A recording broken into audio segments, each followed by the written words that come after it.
Кодекс канонічнага права з ксяндзом Дмітрыем Пухальскім.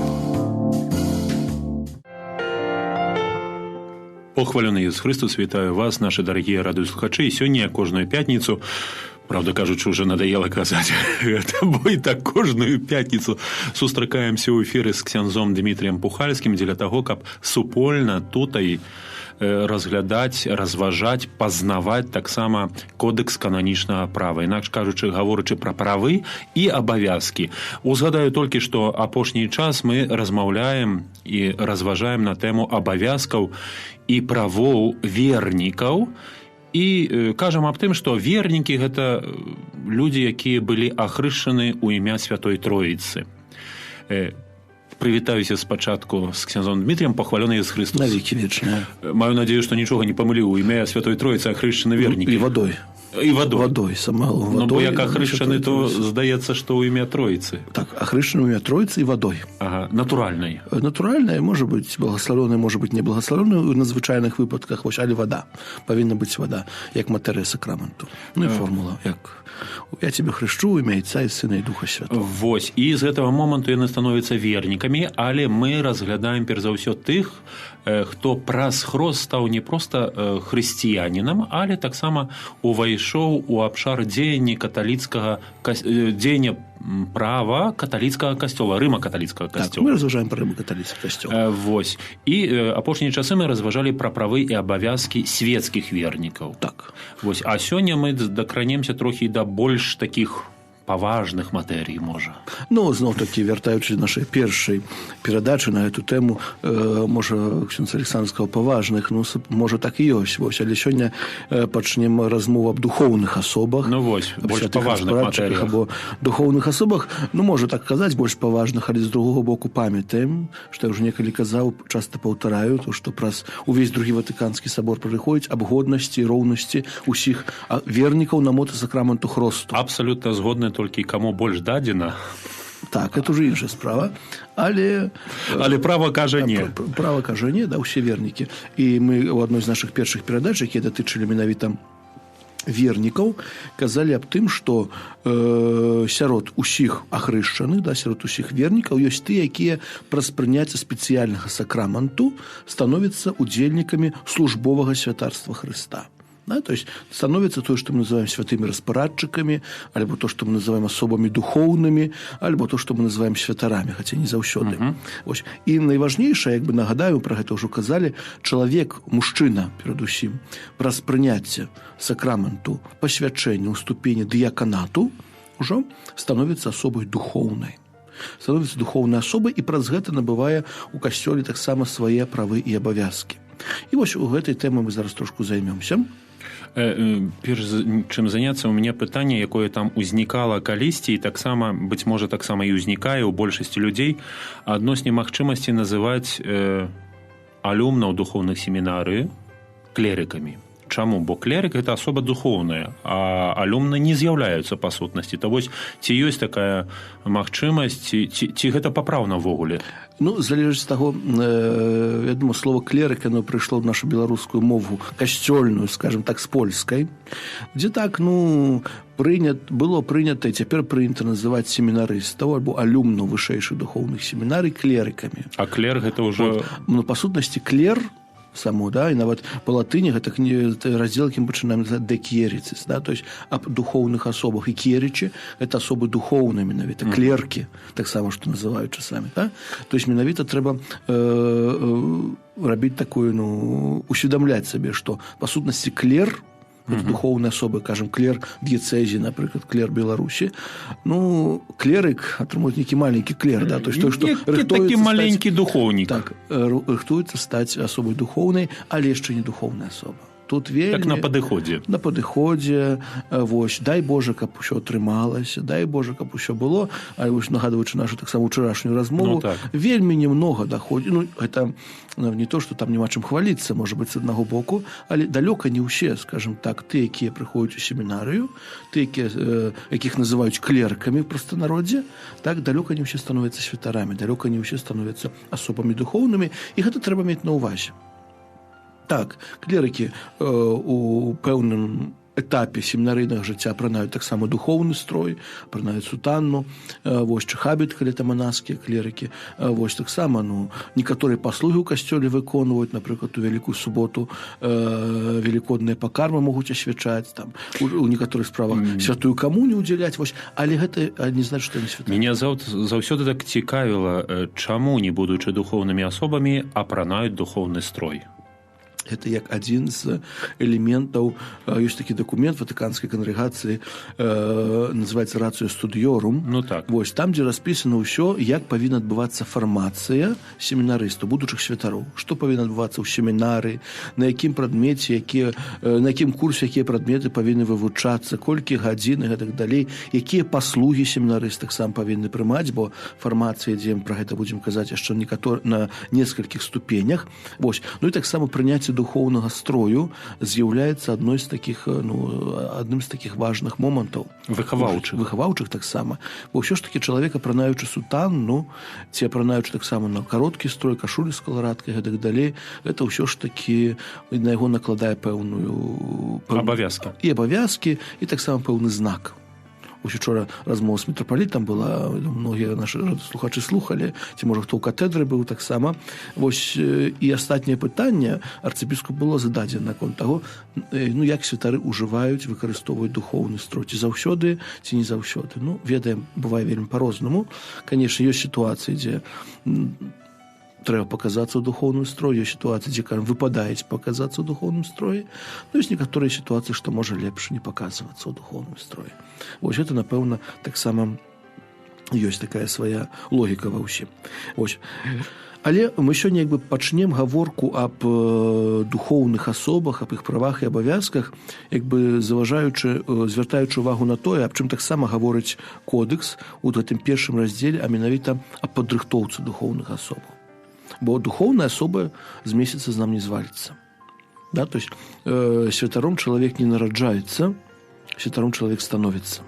І становіцца таксама у выніку пэўнага этапу, фармацыйнага этапу. Вось, і гэта касцёл падкрэслівае ўжо. І самы першы канон, які датычыць духоўных асобаў, падрыхтоўкі духоўных, гаворыць аб тым, што абавязкам, а таксама уласным і выключным правам касцёла з'яўляецца падрыхтоўка тых, хто прызначаецца для святой службы.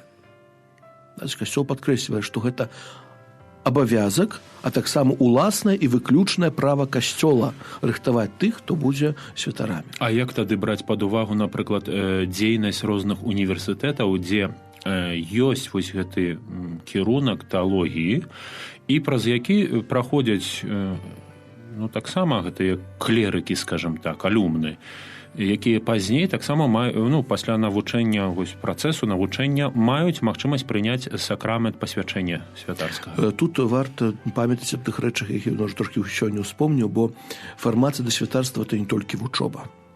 Так, сапраўды, многія духоўныя семінарыі, скажем так, падключаны да пэўных універсітэтаў, каталіцкіх універсітэтаў, касцёльных універсітэтаў. Для чаго это робіцца, каб людзі маглі здабываць, семінарысты маглі здабываць навуковыя ступені. Напрыклад, той самай Польшчы. Кожная семінарыя, яна, скажем так, падключана да нейкага універсітэта, і фармальна алюмны гэтай семінарыі, навучэнцы семінарыі з'яўляюцца студэнтамі, ці гэта каталіцкі універсітэт, ці гэта папскі факультэт якісьці, там у Варшаве ёсць, у Кракаве, у Познані і гэтак далей. Да? Чаму? Таму што гэтыя навучальныя установы, якія маюць таксама дзяржаўную акрэдытацыю і акрэдытацыю святога пасаду, як касцёльныя факультэты, яны маюць права надавання навуковых ступеняў, перадусім магістраў. А таксама і ў Польшчы, ў іншых краінах святары, адзін з такіх абавязкаў, які выконваюць таксама навучанне ў школе. А ў школу ты не можаш пайсці, не будучы магістрам. Поэтому для таго, каб выконваць святарскія абавязкі ў той самай Польшчы, працаваць у школе, як настаўнік рэлігіі, ты павінен мець гэты тытул. Разумею, то значыць, у вышэйшых установах акрамя таго, што гэта установа дзяржаўная і гэты факультэт дзяржаўны, ёсць яшчэ так званы зацвярджэнне сталіцы апостальскай. Так, калі гэта касцёльны факультэт, там ёсць розныя нюансы, можа зараз пра гэта не буду казаць. Бо ёсць паняцце каталіцкія навучальныя установы, касцёльныя навучальныя установы, трошкі адрозніваюцца там па статуту, па форме, але сам факт, я думаю, для большасці нашых радыёслухачоў павінна быць зразумела тое, што гэтыя навучальныя установы, скажем, яны зацверджаны ў дзяржаве, яны знаходзяцца у канкрэтнай дзяржаве, маюць дзяржаўную акрэдытацыю, маюць права надаваць дыпломы дзяржаўнага абразца, але разам з тым яны таксама у пэўным сэнсе былі эрыгаваны або заснаваны апостальскай сталіцай праз дыяцэзію, праз нунцыятуру і гэтак далей.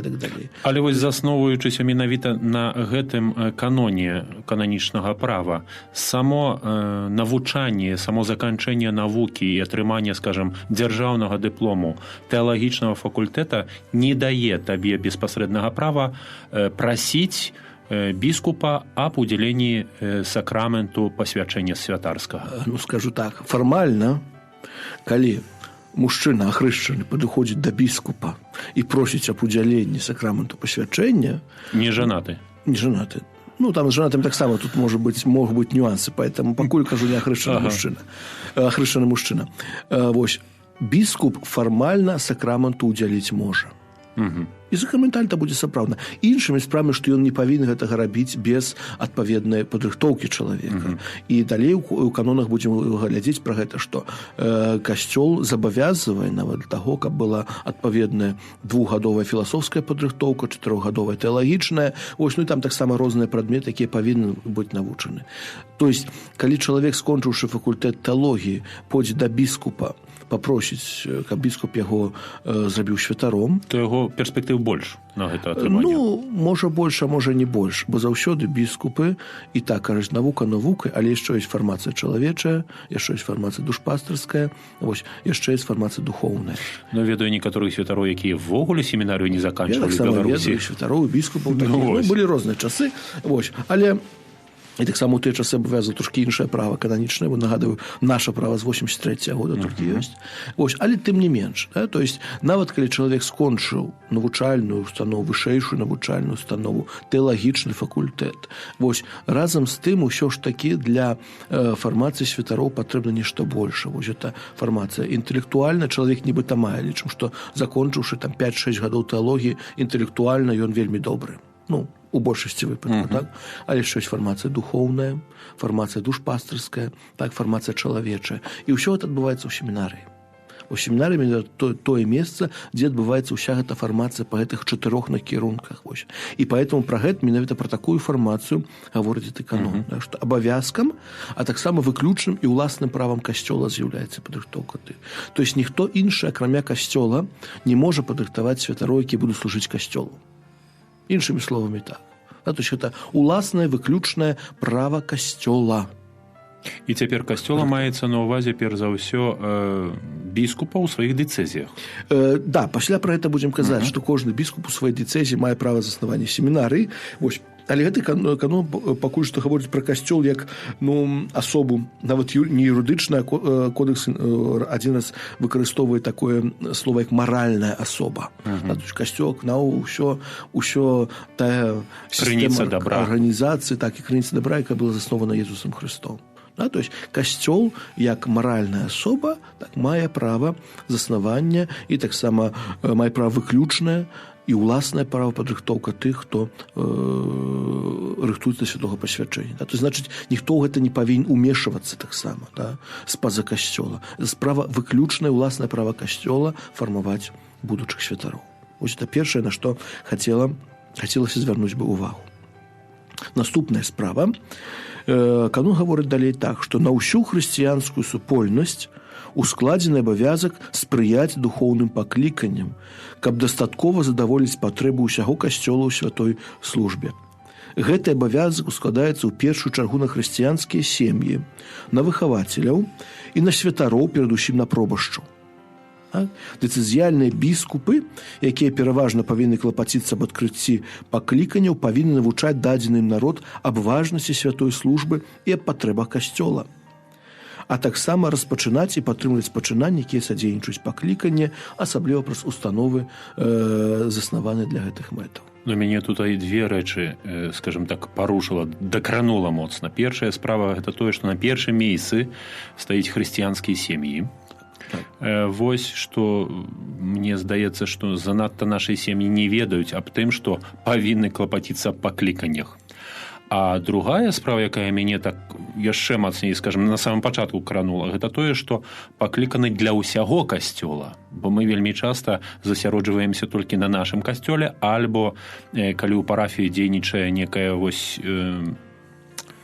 група, альбо не група, ордэн нейкі, вось, духоўнасць некая, то менавіта накірунак туды, вось, калі, напрыклад, францішкане, то францішкане, калі салезіяне, то да салезіяну, вось, і так далей, і так далей.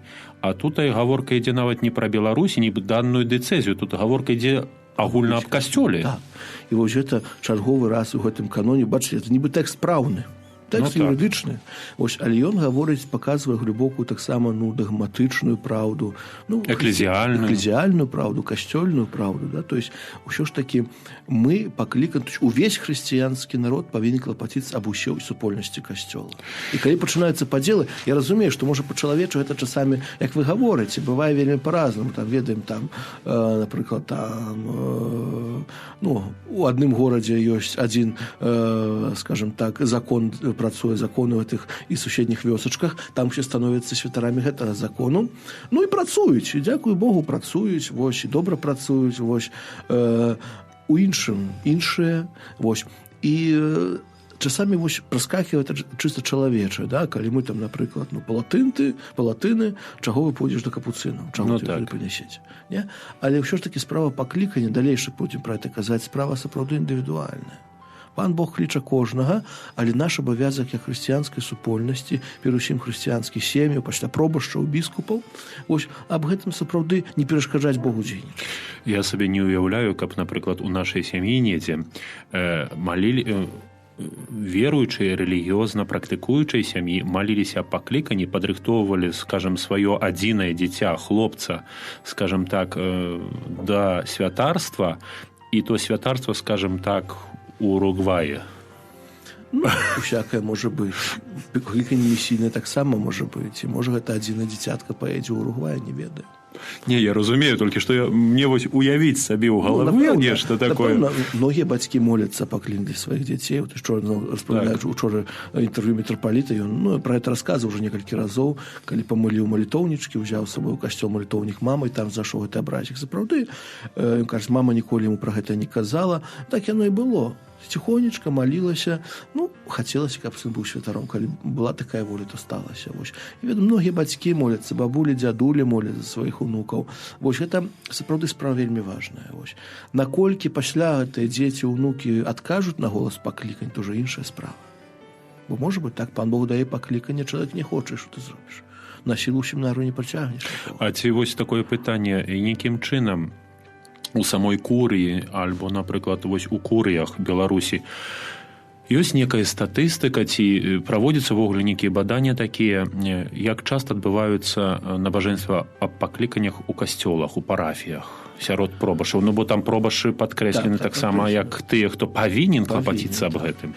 Значыць, зноў-такі, курыя паміж нашай Мінскай Магілёўскай заахвочыва. Ёсць пару гадоў назад быў выдадзены дакумент на астатнім біскупенні арцыбіскуп паўтарыў гэта, мне здаецца, ці перадастатнім, недавно, зусім недавно на адных з нашых спатканняў на паўтарым, кожны першы чацвер месяца была малітва па пакліканнях. Вось. Ці это выстаўленне свяцейшага сакраменту, імша па пакліканнях, можа быць ружаніца па пакліканнях у некаторых парафіях. Это ёсць вельмі па-рознаму.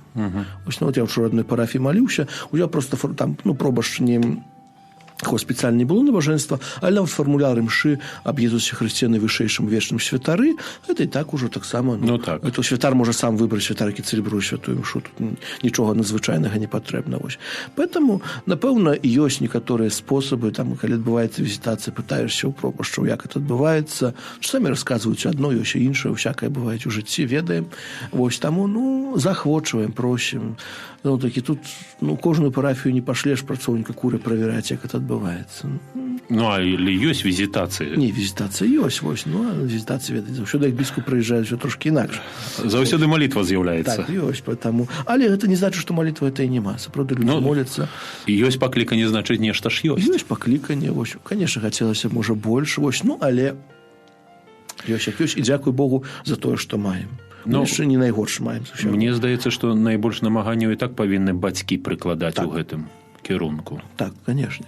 Ну, бо святары зноў-такі яны вырастаюць сям'і, яны не прыходзяць там з космоса, ці невядома адкуль не з'яўляюцца. Вось яны нараджаюцца ў нашых сем'ях. Тым больш, што кажуць, што пакліканне гэта яшчэ не ўсё. Таму што святароў можа быць шмат, а пакліканых работнікаў шмат, працаўнікоў шмат, а вось пакліканых выбраных мала.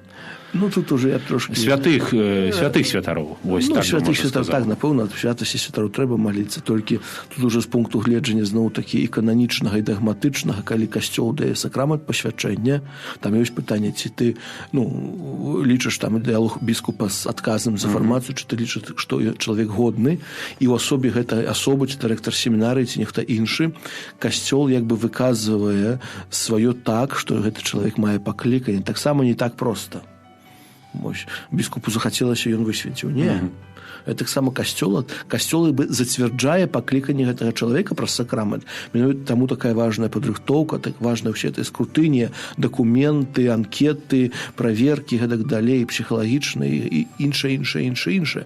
Усё тое, што робіцца, ну, каб, ну, сапраўды... Ну, занадта глыбока мы палезлі, так, бо я, па сутнасці, хацеў толькі гэтым, што вось сказаў, падкрэсліць, што варта маліцца не толькі аб пакліканнях, але і аб святых пакліканнях, аб тых пакліканнях, які ўжо ёсць, каб яны былі святымі. Так, сапраўды. Вось. І далей. Акрамя гэтага, святары, а перадусім дэцызіяльныя біскупы, павінны клапаціцца аб тым, каб мужчыны, якія дасягнулі сталага ўзросту і якія лічаць сябе пакліканымі да святой службы, атрымоўвалі мудрую дапамогу словам і чынам, а таксама адпаведную падрыхтоўку.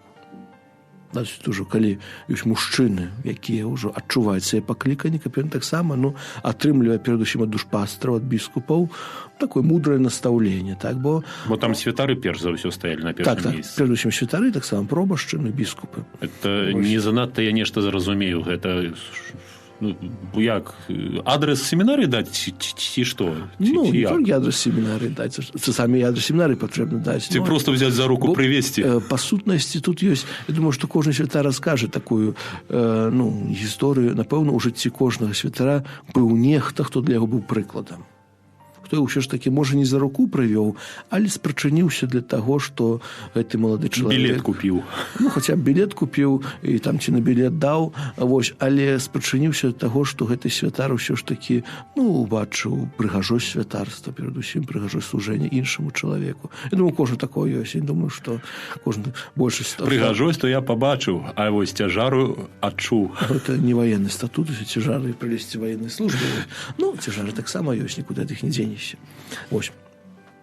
І, як мы кажам, гаворка ідзе, калі говорим пра фармацыю духоўных асобаў, канешне, гаворка ідзе пра семінарыі. Ось у Беларусі існуе вышэйшыя духоўныя семінарыі, але таксама у традыцыі, у практыцы касцёла існавала нешта, што называлася ніжэйшымі семінарыямі. Ну, наколькі ведаю, Польша і цяпер існуюць. Так. І вось наступны канал пра гэта гаворыць. Мы зараз скажам, што такое, каб людзі ведалі таксама. Трэба захоўваць там, дзе існуюць, і падтрымліваць ніжэйшыя семінарыі і іншыя навучальныя установы такога тыпу, у якіх дзеля распазнавання паклікання прадастаўляецца асобае рэлігійнае выхаванне разам з гуманітарнай і навуковай адукацыяй. Больш таго, дыяцэзіяльны біскуп павінен паклапаціцца аб заснаванні ніжэйшай семінарыі або іншай падобнай навучальнай установе там, дзе ён лічыць гэта патрэбным. То есть в касцёле ёсць такое паняцце, ёсць такі інстытут, як ніжэйшая семінарыя. Што гэта такое? Перадусім, гэтых слоў не трэба баяцца. Гэта не азначае, што тыя хлопцы, якія знаходзяцца ў ніжэйшай семінарыі, усе павінны стаць святарамі. Па сутнасці, духоўны каледж. Па сутнасці духоўны каледж, да? То есть там, як канон гаворыць, дзе прадастаўляецца асобае рэлігійнае выхаванне разам з тымі навукамі, якія вывучаюцца ў звычайных школах, скажем так. І то, што вы успомнілі практыку Польшчы, ці Італіі, ці іншых краін, перадусім заходняй Еўропы, дзе эта практыка існуе много-много стагоддзяў. Бо я акурат меў магчымасць беспасрэдна дакранацца да ніжэйшай семінарыю, выкладаючы, будучы там таксама. Так. Вось, бо ў Непакалянове гэта ёсць. Было прынамсі. Вось. Хлопцы, звычайныя хлопцы, якія папросту прыходзілі і вучыліся, вядома, гэта было пры манастыры, яны жылі пры гэтым манастыры, яны мелі магчымасць пабачыць жыццё монахаў, яны мелі магчымасць папрактыкавацца самі ў такім падобным жыцці, але акрамя гэтага папросту вучыліся так, як вучыліся ў школе. І пасля заканчэння яны атрымавалі дзяржаўныя сведчанні аб заканчэнні сярэдняй адукацыі, атэстат, так, і маглі сабе выбіраць ужо, што ім падабаецца. Ці заставацца далей, працягваць вучобу, скажам, уже у якасці семінарыста, ці пайсці ў свет. Трэба сказаць, што гэтыя ніжэйшыя семінары сапраўды, скажем так, высока каціруюцца ў свеце. Там, дзе яны ёсць, сапраўды трафіць туды бывае даволі цяжка. Таксама, як у каталіцкія школы, універсітэты, дзіцячыя садкі, сапраўды, яны нават не сярод католікаў, нават сярод людзей, там, якія называюць сябе неверуючымі, альбо невядома кім, з'яўляецца прэстыжам быць у каталіцкай навучальнай установе, скажем так. Я ведаю, напрыклад, што ў Японіі каталіцкі універсітэт адзін з найлепшых, і туды папасці вельмі складана. У Японіі ці католікаў няма, там вельмі мала. Ці таксама ў мусульманскіх некаторых краінах, калі паглядзець статыстыку каталіцкіх універсітэтаў, яна там сапраўды вельмі каціруецца. Да, поэтому ніжэйшая духоўная семінарыя, такая установа ёсць. Канешне, тут касцёл пільнуе, у каго ёсць пакліканне, напэўна, з дапамогай ніжэйшай духоўнай семінары яго адчуе, але таксама важным з'яўляецца падрыхтоўка да нармальнага, скажем, да сямейнага жыцця. Хрысціянскага жыцця. Вось. І далей, калі ў пэўных выпадках акалічнасці не патрабуюць іншага, то юнакі, якія маюць намер прыняць святарства, павінны атрымаць тую гуманітарную навуковую падрыхтоўку, якую атрымоўвае моладзь у гэтым рэгіёне, якая рыхтуецца да навучання ў вышэйшай школе. Тое, што мы сказалі. То есть гэтыя людзі, юнакі, хлопцы, якія навучаюцца ў гэтых школах, семінары, ніжэйшых семінарах, яны павінны атрымаць тую самую адукацыю, якія атрымоўваюць іх, скажем, сверстнікі, аднагодкі, якія навучаюцца ў звычайных дзяржаўных школах і атрымаць такі самы дыплом, каб, скажем, перад выхадам у дарослае жыццё, яны мелі такія самыя магчымасці. Это вельмі важна помніць, бо часамі здаецца, касцёльнае нешта, это такое узровень адзельнай школкі такое, чытаць, пісаць умееце, добра. Не ў гэтым справа. Сапраўды навучанне і ў ніжэйшых духоўных семінарыях, і каталіцкіх школах, універсітэтах яно заўсёды ёсць і было на даволі высокім узроўні. Чытаць і пісаць на 2-3 мовах. Хаця бы. Далей. І уже далей гаворка ідзе пра вышэйшыя духоўныя семінары. Юнакі, якія рыхтуюцца прыняць святарства, павінны для атрымання адпаведнага духоўнага выхавання і падрыхтоўкі да выканання сваіх абавязкаў прайсці падрыхтоўку ў вышэйшай семінарыі на працягу поўнага тэрміну фармацыі. Або, калі на думку дэцызіяльнага біскупа гэта патрабуюць акалічнасці, па меншай меры 4 гадоў. То, што мы успаміналі. Па сутнасці, да біскупа можа прыйсці юнак, сказаць, эксцэленцыя, хожу стаць святаром, эксцэленцыя можа сказаць, добра, ідзі ў капліцу, зараз перапрануся, прыйду. Але так не будзе. Але я закончыў тэалагічны факультэт, у мяне пасведчанне. Доктар тэалогіі, можа там яшчэ, доктар хабілітаваны, яшчэ не ведаю што, біскуп не скажа, ідзі ў закрыстую, зараз прыйду, перапрануся. Не. Не? Не.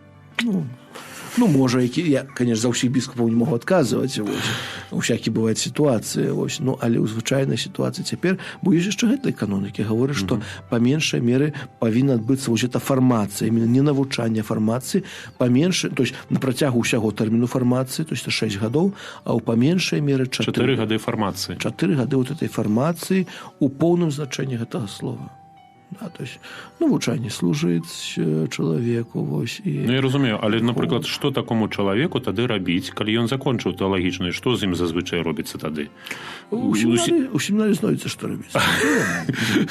прыбіраць. Коридоры вялікія, вось, агарод таксама вялікі. Ануча ёсць. Знойдзецца, што рабіць. Ануча хапае, вады таксама. Вось, это знойдзецца, што рабіць, сапраўды. Вось. Але, не, калі так і паважна казаць, ну, некаторыя працягваюць фармацыю, навучанне далей, конечно, трошкі наш ходзяць на выклады, але, напрыклад, больш часта тады могуць прысвяціць на, напрыклад, чыста чалавечую фармацыю. Але выкладчыкам таксама яны могуць быць тады ў семінарыі. Могуць. Калі чалавек мае адпаведную падрыхтоўку, можа быць выкладчыкам, хаця гэта не ведаю, каб практыкавалася, бо калі, скажем так, мы на адной курсе знаходзімся, я вучуся, ты мяне вучыш, ну, это заўсёды так трошкі, ось, я такіх прыкладаў не ведаю. Тэарэтычна можа быць, канешне, але я такіх прыкладаў не ведаю. Вось. І далей, тых, хто згодна з прадпісаннем права прабывае па-за семінарыяй, дэцызіяльны біскуп павінен даручыць апецы пабожнага і годнага святара, які павінен сачыць за тым, каб яны атрымоўвалі старанную падрыхтоўку духоўнага жыцця і захоўвання дысцыпліны. То, значит, на дзеканку да хаты не могуць выслаць. Нават тут не ад дзеканцы гаворка ідзе. Гаворка ідзе таксама аб тым, што, ну, чалавек можа, у некаторых дыцэзіях можа не быць семінарыях цяпер. Ёсць у Еўропах, альбо яны ёсць вельмі маленькія. Там некалькі чалавек і ўтрымліваюць семінарыю, конечно, цяжка і біскупу. Вось, нават і ў нашы савецкія часы ўспомніш, што мы сёння казалі. Так. Да? Не заўсёды была магчымасць юнакам быць у семінарыі. Вось, у гэтым кодекс прадугледжвае такую сітуацыю. Тады, ну, біскуп, ну, у нас тады не было біскупа ў савецкія часы, вось, але, ну, нейкі адказны святар, скажем, дзекан быў, генеральны вікарый быў, а так далей. Вось яны даручаюць это хлопца, які рыхтуе да святарства, ну, нейкаму пабожнаму святару, пабожнаму, як кодекс гаворыць, і годнаму святару, да, які у пэўным сэнсе будзе адказваць за фармацыю тых хлопцаў. Да, то есть нават калі бывае так, што нідзе нават праходзіць навучанне на універсітэце, я ведаю такія прыклады ў Еўропе, вось, то есть юнакі рыхтуючы да святарства ходзяць на заняткі ва універсітэт, але жывуць вось пры парафіях, пры нейкіх такіх вот старэйшых, пабожных, годных святарах, якія займаюцца вось усімі іншымі этапамі фармацыі, чалавечай, духоўнай і таксама ну, дысцыплінарнай. Вось. Такая сітуацыя таксама ёсць. Далей, мы некалі ўжо ўспаміналі пра тое, што ў Беларусі канферэнцыя біскупаў вось на паседжанні 15 лістапада 2018 года дала магчымасць людзям, мужчынам, якія хочуць быць дыяканамі ўсё жыццё, быць тымі, што называецца сталымі дыяканамі або пастаяннымі дыяканамі, мы казалі. Ну вось пытанне таксама, ці нехта за гэты час звярнуўся ввогуле да курыі? У Мінскай-Магілёўскай архідэцэзіі ніхто не звярнуўся. Ага, ну то трэба мне будзе падказаць, каб звярнуліся. Ну, хай пан Бог дзейнічае, вось, ну, але там же ж сказано пра святароў і так далей. Так. Ну, добра, тэлефон можа даць. Вось, да? І наступны, у такім выпадку таксама, мы ўжо казалі, нагадаю, да, то есть семінары, сталыя дыяканы, пастаянныя дыяканы могуць быць альбо асобамі нежанатымі, жыць у цэлібаце, альбо асобамі жанатымі, тады ўжо яны могуць стаць ім пасля 35-го года жыцця. Вось. І ў гэтым выпадку юнакі павінны для прыняцця гэтага сакраменту па меншай меры на працягу 3 гадоў вось, прабыць у нейкім спецыяльным доме для гэтага вызначаным. Да, то есть а-ля семінарыя, но не называецца семінарыяй, бо там не святароў рыхтуюць толькі дыякан. Вось такі нейкі дом павінен быць. Вось. Ну, але ў нашым выпадку гэта складана ў сувязі з тым, што у нашым выпадку, наколькі памятаю, гэта вучоба, перш за ўсё, у Петербургу. Там будзе хутчэй за ўсё ў Петербургу, але это яшчэ наступны, калі гэта старэйшыя мужчыны, бо у нас хутчэй за ўсё, ну, пакуль ніякіх няма, будзем глядзець. Калі это старэйшыя мужчыны, яны павінны прайсці падрыхтоўку па 3-гадовай праграме, то есть не 3 гады быць у адным месцы, толькі 3-гадовая праграма. Ну, як ты сам Петербургу ёсць, там некалькі разоў, мусіць 2 разы на семестр з'язджаюцца. Петербург слухаюць лекцыі, здаюць залічэнні і так далей. Вось, ясна, што калі это людзі жанатыя, сямейныя, то іх нельга на 3 гады сям'і выцягнуць. То не толькі выцягнуць, то нават вось так паехаць па кішэні б'е. Б'е па кішэні. Дай Божа, каб пробашы дапамаглі. Вось, ну, спадзяемся. Вось, спадзяемся, што так ёсць. І далейшы канон гаворыць так, што ў кожнай дыяцэзіі, дзе гэта магчыма, гэта згодна, павінна быць вышэйшая семінарыя.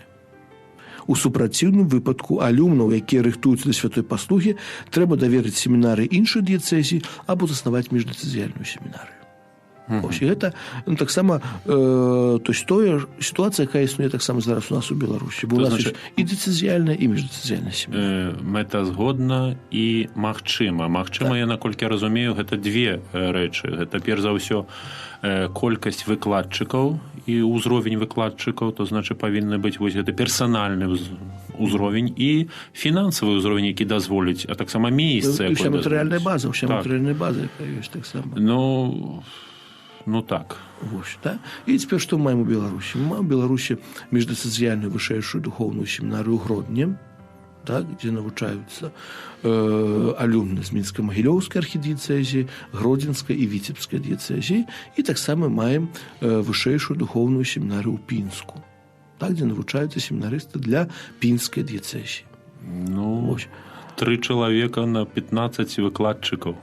Ну, там трошки больш, вось, ну, але это ўжо, скажем, ну, ёсць як ёсць, але, ну, права кожнага біскупа. Ну, так. Права кожнага біскупа мець сваю семінарыю, калі нету міждыяцэзіяльную. У выніку перамоў нашых владыкаў, то так атрымалася, што 3 дыяцэзіі у Гродні? У Гродні, як заснуў міждыяцэзіяльную семінарыю, адна дыяцэзія ў Пінску свая. Пакуль так ёсць. Хацелось бы сабраць нашых вось тут хіерархаў і каб паразмаўляць на гэтую тэму.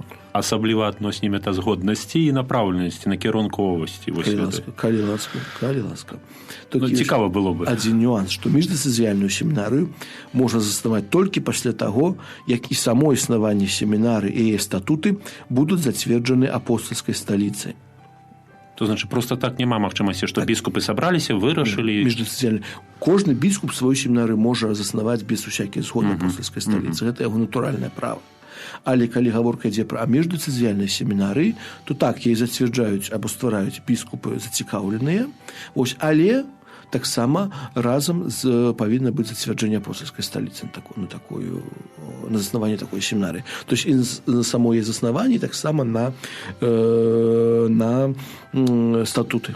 Статуты павінны быць зацверджаны. То значит, статуты гэта трохі іншае, ніж рацыё студыёрум. Это іншае. Рацыё студыёрум это праграма навучання. Статуты гэта, ну, устав па сутнасці. Тое, чым кіруецца семінары ў сваёй штодзённасці. Так, як звычайнае ўчреждзенне. Так. Хто такі рэктар, віцэрэктар, эканом, прэфект, чым яны займаюцца, якую маёмасць маюць, якія мэты, дзе знаходзяцца, ўсё, што ў статутах звычайна прапісана, тое павінна быць у статутах і семінары і дыцэзіяльны, і міждыцэзіяльны, толькі дыцэзіяльны то ўсё кампетэнцыя біскупа дыцэзіяльнага, а міждыцэзіяльная семінарыя біскупаў зацікаўленых, вось, але разам з тым зацвярджэнне апостальскай сталіцы.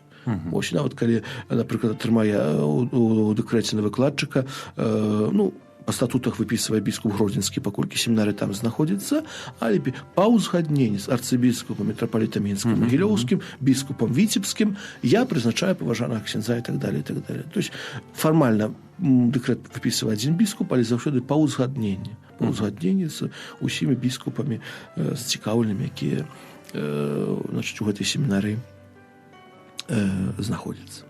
Вось. Ну, натуральна, што семінарыя, як і ў грамадстве, таксама ў касцёле атрымоўвае моц юрыдычнай асобы. Мы, можа, так у гэта не будзем выходзіць. Вось у касцёле фізічныя асобы, юрыдычныя асобы. Вось, і ва ўсіх справах семінарыю прадстаўляе рэктар. То есть рэктар асоба, якая адказная.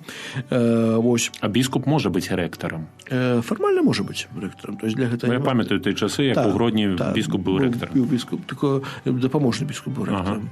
Дыцэзіяльна не быў. Ну, дыцэзіяльнаму біскупу, скажем так, ёсць многа іншых спраў, каб яшчэ быць рэктарам семінарыі, бо ўсё ж такі гэта праца, ну, патрабуе многа высілка, і калі дыцэзіяльны біскуп з'яўляецца рэктарам, хіба што ў нейкай маленькай дыяцэзіі, калі там сапраўды можа нема столькі спраў, тады біскуп сабе можа на гэта дазволіць. Дыцэзіяльны біскуп. Дапаможны, это, ну, не то, што, скажу, практыка распаўсюджаная ў свеце, але здараюцца, што дапаможныя біскупы з'яўляюцца рэктарамі семінарый. Вось. Хто павінен быць у семінарыі? Не жанаты мужчына, хрышчаны? З пункту гледжання кіраўніцтва. Кіраўніцтва. Не жанаты мужчына, хрышчаны. Так. То есть павінен быць рэктар і духоўны айцец. Ну, цяпер вось адносне рэктара. Ці гэта павінен быць духоўная асоба? Так. Што датычыць рэктара, бо гэта павінен быць святар. І гэта пра справа ці пра статуту? Пра справа. Рэктарам семінары павінна быць духоўная асоба, павінен быць святар перадусім. Так, нават дыякан не можа быць, павінен быць святар рэктарам семінары. Вось, ну таксама духоўная асоба. То есть, чаму гэтыя дзве абавязкова? Бо астатнія віцэ-рэктар, прэфект, эканом могуць быць, могуць не быць. Калі семінар невялічка, то адзін рэктар ўсё можа рабіць. Але тут вельмі важна, што касцёл заўсёды, права касцёл падкрэслівае гэта аддзяленне знешніх межаў і ўнутраных межаў. То есть рэктару, скажем так, рэктар займаецца ўсім тым, што звязана са знешнімі межамі функцыянавання семінарыі. Так. Да, ему даецца дапамогу віцэ-рэктар, там адзін расклады састаўляе, другі з прафесарамі дамаўляецца, трэці можа зарплату ім плаціць, там чацвёрты арганізацыя, там будынак памаляваць, не памаляваць, і гэтак далей. Завхоз. Так, завхоз, да. Таксама, што клерыкам есці, калбасу купіць, ці котлеты, ці што-небудзь яшчэ. Вось гэтым займаюцца рэктар, ну, і яго каманда, скажем так. Але права гаворыш, нават калі б ужо нікога не будзе, дастаткова аднаго рэктара. Ну, калі маленькая семінарыя, там не ведаю, там, да, дастаткова аднаго рэктара. Гэта то, што, скажем так, з'яўляецца знешнімі межамі. Але ёсць таксама ў семінарыі ўся фармацыя, мы казалі, тут яшчэ вельмі важна з'яўляецца та духоўная частка і ўнутраныя межы. Да, то есть, поэтому павінен быць таксама духоўны айцец, вось, які, ну, з'яўляецца такім духоўным кіраўніком для ўсіх алюмнаў, ён можа іх спавядаць, да, таксама, ён, ну, з'яўляецца таго, каб займацца этой духоўнай фармацыяй, да, і больш таго, духоўны айцец не мае ніякага, скажем так, уступу на тыя мерапрыемствы, сесіі, якія абмяркоўваюць семінарыстаў. Ці ён здольны да пасвячэння, здольны. То есть ён, духоўны айцец ніколі, ці духоўны кіраўнік ніколі не можа даць сваё меркаванне, на кому гэта, яго нават пытацца нельга. Ойча, што вы думаеце пра гэта? Не. Абсалютна. Нават калі ён яго не спавядае, таму што права гаворыць, што павінен быць па меншай меры адзін духоўны айцец, але пры гэтым алюмны могуць свабодна звяртацца да іншых святароў, якіх біскуп прызначае для гэтага задання. А да іншых? Да іншых можа звярнуцца семінарыст. Ну, бо тут біскуп прызначае да гэтага задання, а да іншых святароў увогуле, якіх не прызначае. Можа. Па сутнасці, там далей ёсць такое, не? Але ну, звычайна, як это ў семінары адбываецца. Ёсць духоўны айцец, але ёсць таксама іншыя спаведнікі альбо духоўныя кіраўнікі, якія прыязджаюць часамі раз у тыдзень, часамі там 2 разы ў месяц, як залежыць ад адлегласцяў гэтак далей. Ну, то есть у семінарыстаў заўсёды павінен быць выбар, ну, у каго спавядацца, скажем, перад кім адкрыць сваю душу. Можа быць так, што духоўны айцец, ну, па нейкіх прычынах не падыходзіць семінар. Ну, не то, што ён благі, ну, просто, ну, То, па сутнасці, як кожны панітэнт мае права выбара. Мае права, таксама і касцёл пра гэта гаворыць у канонах, не, што павінен быць па меншай меры адзін духоўны айцец, але разам з тым не павінна быць закрыта гэта магчымасць звярнуцца семінарысту да іншага спаведніка альбо духоўнага айца. Ось, і гэтыя дзве сферы, значыць, унутраная і знешняя, сфера сумлення, сфера сакраменту споведзі, вось то, што мы называем, да, і знешняя, то есть кіраванне семінары, яны не могуць перамешвацца паміж сабой. Менавіта таму мы некалі казалі пра сакрамент споведзі, рэктар не можа спавядаць алюмнаў. Ну так. Не можа, і ўсё. Хіба што ёсць небяспека смерці, тады ўжо ўсё можа. Ось, а ў звычайнай сітуацыі ёсць духоўны айцец, у яго спавядайцеся. Ось. І таксама, каб гэтыя рэчы, гэта сапраўды вельмі важна для чалавечай фармацыі, ось, бо, ну, рэктар таксама чалавек, як мы кажам, даведаецца нешта споведзі, потом што з тым рабіць, ось. Ну, дабіць. Абавязвае таямніцы споведзі, ось, поэтому, ну, касцёл вельмі моцна гэта абароніць, падкрэсліваю чарговы раз, ось, бо ёсць розныя, з людзьмі сустракаешся па-рознаму гавораць, розныя мяркуюць, там, вот нехта нешта сказаў, там, у айца духоўнага пыталіся, ён сказаў. Нельга. Абсолютно. Так само, як пробач свайго закрыстыяніна занадта не паспавядае. Ну, это ўжо там залежыць ад пробача закрыстыяніна.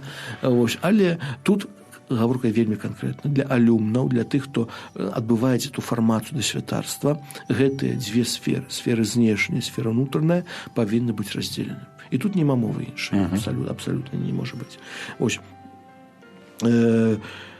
Ну і далей, то, што мы казалі, апрача звычайных спаведнікоў, у семінары павінны рэгулярна прыходзіць іншыя спаведнікі, а таксама захоўваючы дысцыпліну семінарыі, то, што мы ўспаміналі, да, алюмны заўсёды маюць поўнае права звярнуцца да іншага спаведніка або ў самой семінарыі, або за яе межамі. Па сутнасці тут свабода стаўляецца. І далей, прымаючы рашэнне аб дапушчэнні алюмнаў да пасвячэння або аб выдаленні семінарыі, ніколі нельга дапытвацца думкі духоўнага кіраўніка і спаведнікоў. То есть тое, што мы сказалі. Так ёсць, як ёсць. То есть ніколі у духоўнага айца, як бы там ни было, вечарам за чашкай чая, ці кавы, ці чаго-нибудь іншае, ойча, што вы думаеце пра гэта, ніколі абсалютна. Гэта тэма закрыта. Вось, ніколі яна не абмяркоўваецца паміж рэктарамі духоўнымі, паміж уладамі, скажам, знешнімі і уладамі духоўнымі семінарыі. Гэта справа вось такая важная. Каго можа біскуп прыняць у семінарыю? То есть, каго могуць наогул дапусціць туды? Ці кожнага, ці не кожнага?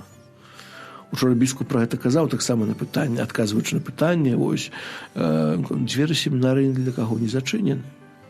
Семінары адчынены, калі ласка, прыходзьце. Вось толькі тут таксама ёсць кодекс мае, даволі шырокі, як зараз убачым, але патрабаванні. Якія гэта? У вышэйшую семінарыю дыцэзіяльны біскуп павінен прымаць толькі тых, хто, беручы пад увагу іх чалавечыя, маральныя, духоўныя і інтэлектуальныя якасці, гэтыя рэчы, іх фізічнае і псіхічнае здароўе, так? А таксама шчырую волю прадстаўляецца здольнымі да сталага аддання на святую службу. То есть гэтыя справы чалавечае, маральнае, духоўнае, інтэлектуальнае якасці, фізічнае, псіхічнае здароўе, вось і таксама шчырую волю. Гэта трэба нейкім чынам праверыць. Гэта не так проста прыходзіць чалавек, кажуць, вось я хачу. І поэтому, па сутнасці, увесь гэты працэс, понятно, а некаторыя справы адразу відаць, што, напрыклад, чалавек не можа быць у семінарыі. Спраўку не атрымаў. Напрыклад, спраўку, бо сярод тых дакументаў, якія падаюць у семінарыю, ёсць таксама спраўку ад медыцынскага спраўку, ад лекара, так. Вось, калі там ёсць нейкая, хвароба, так, конечно, хвароба хваробе розніца бывае. Тут не гаворка ідзе аб тым, каб зусім чалавек абсалютна здаровага прымаць у семінарыю, альбо хто мае нейкую там хваробу, што не надаецца. Не. Тут перадусім, конечно, гаворка ідзе о хваробах такія, якія, перашкодзяць выкананне святарскай функцыі. Перадусім псіхічныя, конечно, хваробы, псіхічныя нейкія расстройствы. Вось гэта, абсолютно дорога до святарства закрыта. Выбачайце, што ўвайду ў слова. Тутай да нас даслалі пытанне, аб якіх канонах ідзе рэч. Просяць папросту падаць нумары. Нумар – это з 232 до 240, вот мы зараз гаворым. Пачынаючы з 232. Вось. Маю надзею, што адказалі на гэта пытанне.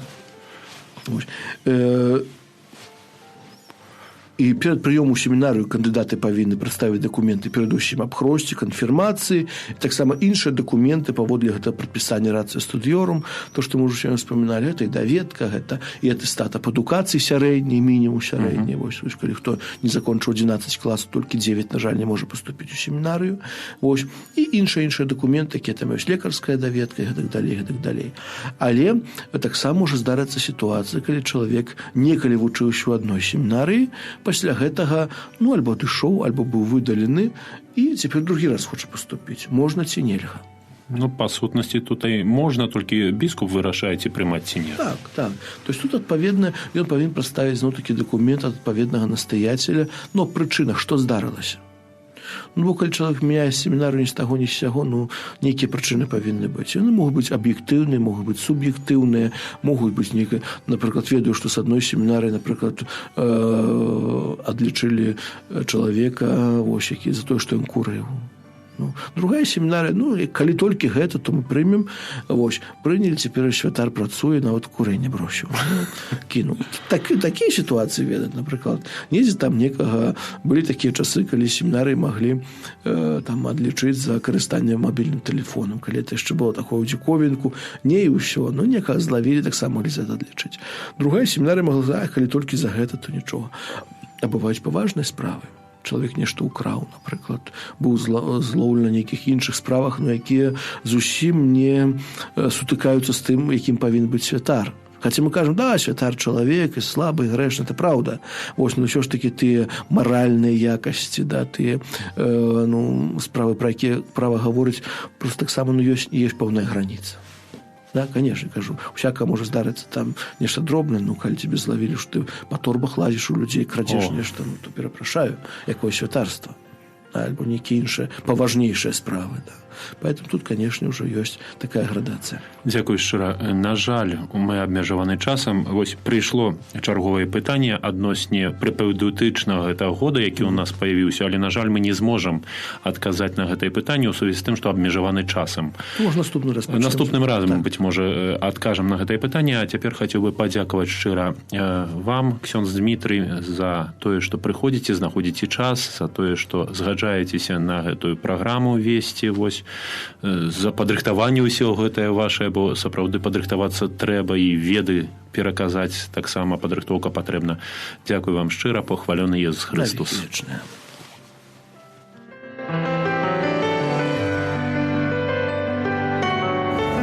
Вы слухали перадачу «Кодекс кананічнага права» з ксяндзом Дмітрием Пухальскім.